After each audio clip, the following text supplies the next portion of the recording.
Why do you think it's important for a country like UAE to pursue research into space systems technology? I think for one reason it's critically important is because it gives UAE an opportunity to lead the region in doing the types of research that we have seen as in our visit here at Masdar, and it inspires young people, the next generation, to want to be scientists and engineers and technicians, and I think it helps to develop your economy, and helps to make you competitive with other countries not just in the region but in the world. Awesome. How does the new agreement between NASA and UAE enable collaboration in the future? The critical importance of the implementing agreement that we signed was it's an umbrella that now allows NASA and the UAE, NOAA, as a matter of fact, so several U.S. government agencies to collaborate with agencies and universities and others here in UAE on a myriad of topics, whether it's space science, education, renewable energy, you name it.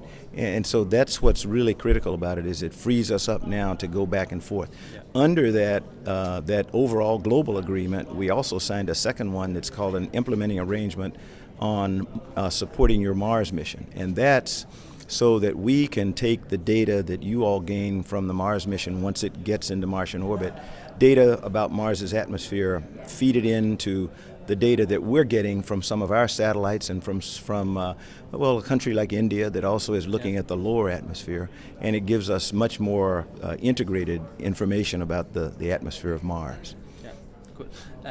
How does a focus on sustainability like that at Masdar Institute benefit space systems research? Well, I think if you look globally, every nation today is interested in building sustainable systems, sustainability. We've got to find more efficient ways to utilize the energy that we have. We've got to find more efficient ways of transportation. For example, under that big agreement that we signed, we now can work with the UAE on issues that are related to aviation.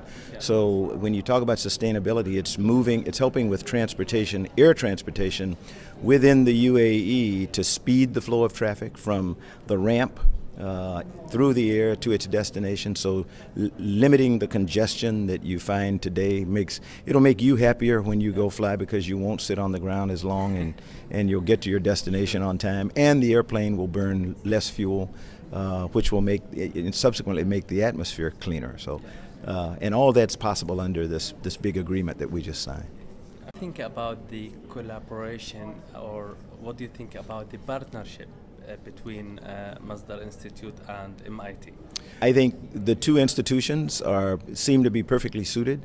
I think the way that you've implemented the agreement between the two of you, it should give Masdar Institute an opportunity to more fully be integrated into the efforts that are going on in places like, for example, the International Space Station, because your collaboration with MIT can help you get into the process of how I compete to get something on the International Space Station. How do I compete to build an instrument that can be used for remote sensing that supports some of the work that we were shown in the laboratory by one of your young engineers there that's studying algal blooms in the Gulf. So I think it's an excellent opportunity for you all to better integrate into the global research community.